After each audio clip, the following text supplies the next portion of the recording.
Assalamualaikum warahmatullahi wabarakatuh. Perkenalkan, kami dari kelompok 3. Kami akan mempresentasikan proyek mata kuliah teori pemrograman berbasis platform, yaitu aplikasi Kantingo. Nah, Kantingo ini adalah aplikasi pre-order makanan untuk kantin kampus yang kami buat untuk mempermudah proses pemesanan makanan di lingkungan kampus. Next slide. Nah, di sini ada anggota kelompok kami, yaitu yang pertama ada Aina Anissa, Khairul Insan, Nafisanta Afira, saya sendiri, lalu Rahmati Nisa Trihapsari, dan Taufik Al-Hakim.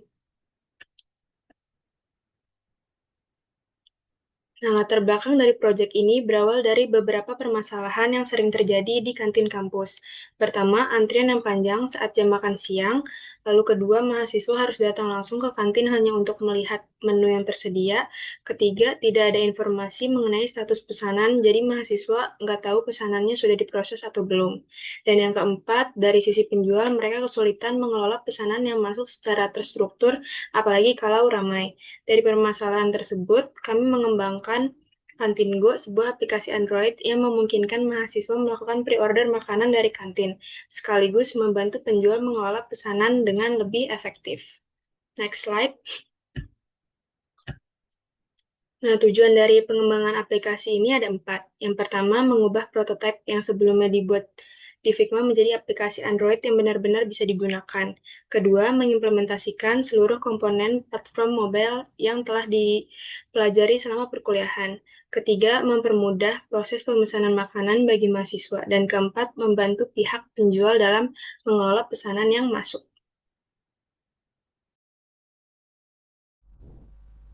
Nah, selanjutnya untuk sasaran pengguna, aplikasi Kantingo menyasar dua jenis pengguna. Pertama, pembeli yaitu mahasiswa yang ingin memesan makanan tanpa harus mengantri di kantin. Kedua, penjual yaitu pengelola kantin yang menerima, memproses dan memperbarui status pesanan yang masuk.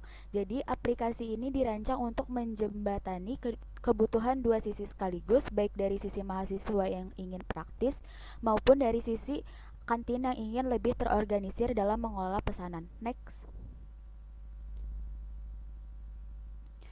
Nah, untuk slide ini menunjukkan bagaimana konsep dari prototipe UTS berkembang menjadi 7 fitur nyata untuk sisi pembeli. Pertama, splash screen menampilkan identitas aplikasi di awal, memberi kesan pertama yang profesional. Kedua, pemilihan peran memungkinkan satu aplikasi melayani pembeli maupun penjual. Ketiga, beranda jadi titik masuk utama dengan sapaan dan akses ke daftar menu. Keempat, daftar menu menampilkan menu kantin beserta ketersediaannya supaya pembeli bisa melihat pilihan sebelum memesan. Kemudian form pesanan digunakan untuk input jumlah, catatan, dan konfirmasi pesanan yang tersimpan ke database. Selanjutnya, riwayat pesanan menampilkan histori dan status pesanan sebagai bentuk transparansi ke pembeli. Dan terakhir, profil melengkapi antarmuka dengan informasi akun pembeli.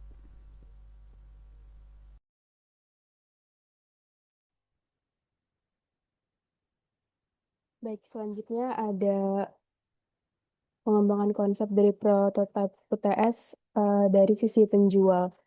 Ada 4 fitur utama yang dikembangkan dari rancangan awal. Pertama, ada dashboard yang menampilkan pesanan aktif, jumlah pesanan, dan total pendapatan, sehingga penjual bisa memantau kondisi kantin secara ringkas tanpa perlu mengecek satu persatu. Kedua, ada update status, di mana penjual bisa mengubah status pesanan mulai dari baru ke disiapkan sampai selesai. Nah, fitur ini membuat alur pemrosesan pesanan jadi lebih terstruktur dan jelas tahapannya. Tiga, dari Wyatt yang menampilkan semua pesanan yang pernah masuk. Jadi berfungsi sebagai rekap transaksi harian bagi penjual. Lalu ada profil admin, yaitu halaman yang menampilkan informasi akun penjual sebagai pelengkap antarmuka di sisi admin. Boleh di next?